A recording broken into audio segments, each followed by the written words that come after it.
The Makera Carvera touts itself as a beginner-friendly CNC milling machine capable of carving through woods, plastics, brass and aluminium, all while keeping a compact desktop footprint that still offers a highly capable 360 by 240mm work area. But what makes it beginner-friendly, and why did it smash its Kickstarter funding goal 17 times over? Well, in this video we're going to be taking an overview of the Carvera and breaking down its features to answer those questions. Also, we are going to be assuming that you've never touched a milling machine in your life, and we're going to be breaking down this beginner machine for beginners. So let's get started.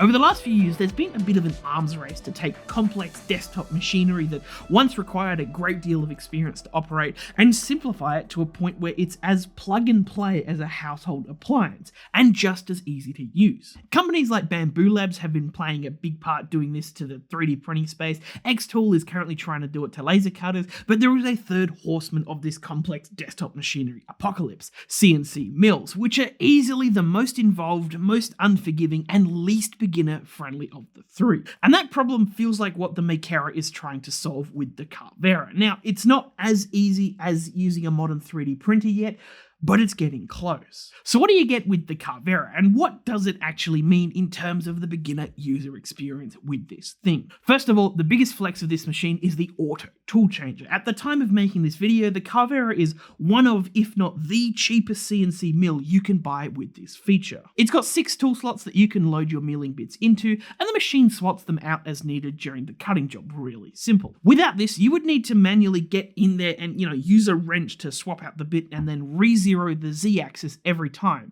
Essentially, you need to let the machine know where the tip of the tool is now that you've changed it, because it's probably changed height slightly. Now, that is not a difficult process. With a bit of practice, it's easy to learn how to do that, and realistically, you're saving a little bit of time, but you're doing maybe 2 to possibly 5, tool swaps every cutting job. But this does introduce one extra thing for beginners to learn, and also adds, one moving part to this whole system. It also opens up a small chance of something going wrong. Maybe you don't re-zero the height of the bit correctly. Now, that's just one thing, but CNC milling has a lot of these little friction points that add up to make it the complicated and not very beginner-friendly process it is. Also, don't forget that if you do some of these things wrong, you might be breaking a bit on top of all of this. Again, the auto tool change just removes this one moving part, but that's kind of the thing of the Carvera. It's not one major thing this machine does that makes it easy to use. It's all of these little problems that it solves together at once that kind of removes a lot of the barriers. These things are easy to learn. Juggling one ball is easily, but you throw a dozen of these at a beginner and they're not going to have a good time.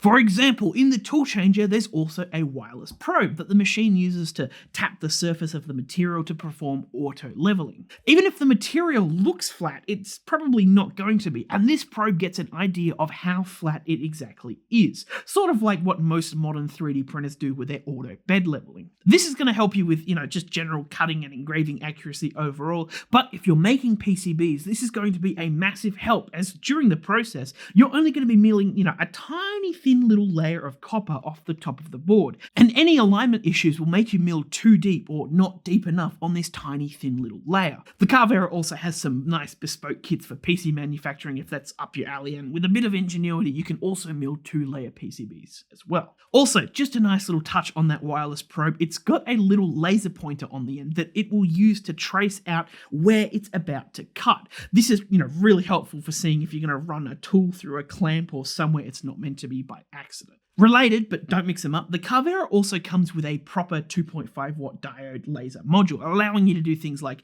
engrave an image on wood. Some people might not ever use this, but it's just nice to have in a machine and, all in one with one software solution. Another feature of the Carvera is its fully enclosed frame. CNC mills cut away at a material one tiny little slice at a time, which produces a lot of dust and chips. That 200 watt spindle screaming at up to 15,000 RPM while chewing through a block of aluminium, it's going to get loud.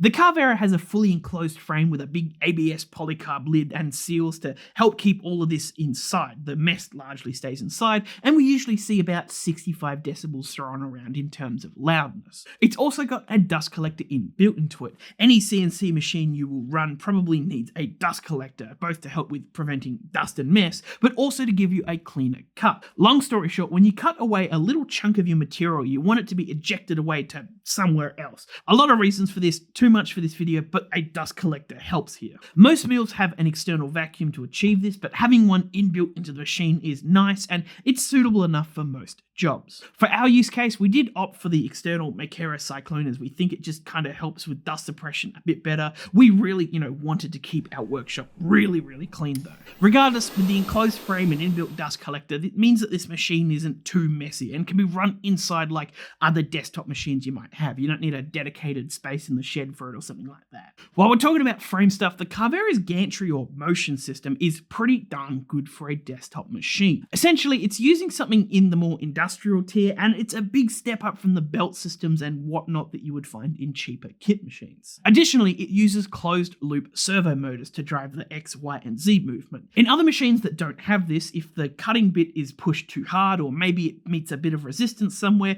the motor might stall or skip a step, and the machine won't know this, so it will keep cutting but with everything slightly off course. With a closed loop system, there is a sensor letting the motors know exactly where they are and how much they've traveled, so it can correct for these issues by itself. This near industrial gantry and motor system means that you get a nice level of accuracy in your machining and you can produce some nice and detailed or small parts. Now, what's a machine without the software to actually support and run it? You are going to need two bits of software to run this thing. A CAM software to turn your 3D model or 2D vector file into G-code, which is a series of machine instructions telling your machine how to move and cut out your part, and you'll also need Carvera controller, the bit of software that runs on a computer or mobile device plugged into the machine, and this reads the G-code and feeds the instructions to the machine. It actually, tells the machine what to do. Carvera controller, good. We didn't have any issues with it, and we found it a pretty straightforward experience. Makera Cam, on the other hand, well, it's easy to use, but it's known to be a bit buggy and to crash, so save often because you might need to restart it. We didn't run into too many issues with small and simple jobs though. Makera does have a brand new CAM software on the way called Makera Studio, which looks really promising both in terms of fixing bugs and simplifying the CAM process even more, and that's expected to launch in the months following this video's release. If you already have a license for Fusion 360, you can use that as your CAM solution. Carvera does have an officially supported profile, which it also has for VCarve Desktop and Kirimoto if they float your boat as well. So, without getting into too much of the nitty-gritty of Makera Cam, it's easy because you are walking through a guided path and ecosystem. You select the material you're cutting with and set its size, then you load your 3D model or 2D vector file, and then you just select a feature of it and tell the machine how you want it to cut it out. This is a little bit more involved than something like slicing a model for 3D printing, but it is really easy to learn. Now, there are a lot of settings that you have to tell your machine for each of these cuts, like how fast to spin the belt, how fast to feed the bit through the material and at what depth, how fast to plunge the bit downwards, lots of things like this. But the bits that come with the machine, and the bits you can buy from Makera, already have profiles that have all of these calculated variables for you. When you get confident, you might need to adjust these from time to time, but for most jobs, you're just cutting metal, you get that metal cutting bit and it handles all the numbers for you. And of course, if you want to use other bits from any other manufacturer, you can still use them, and usually they'll have a profile or a set of numbers that you can use as well. Once you've told the machine how to cut out all of your features of your thing, you just export it and run it on the machine. It's pretty straightforward. Okay, there is probably a little bit more involved than that, but overall, it is a pretty easy process to learn, and it is pretty beginner friendly. Also, from what we've seen with Makera Studio, which is about to release, it looks to simplify that even more, like probably 3 or 4 buttons to be pressed between loading a model and getting it ready to be cut. Alright, we should wrap it up here, but just some rapid fire dot points that help make this machine easy to use. It comes almost ready out of the box. There's just a few screws and mounts you've got to undo. It also comes with a good amount of tools and materials to get started. It has this anchored system where you line up your material with this corner L bracket so that the machine knows where your material is, and this saves you having to manually do it yourself. It's got demo projects ready to go to help you, use the machine for the first time.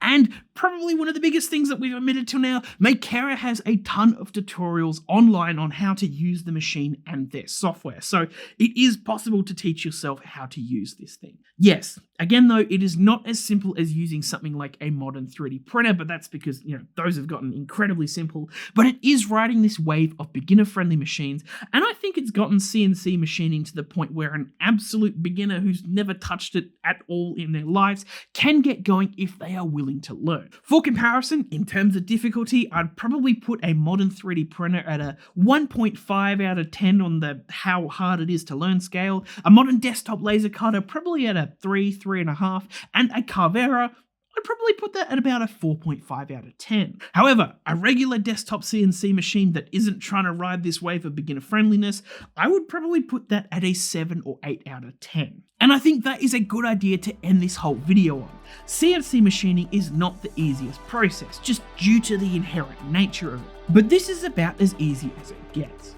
If you have any questions about the Makera Carvera, head on over to our community forums and post about it there. We're all makers over there and we're happy to help. Until next time though, happy making.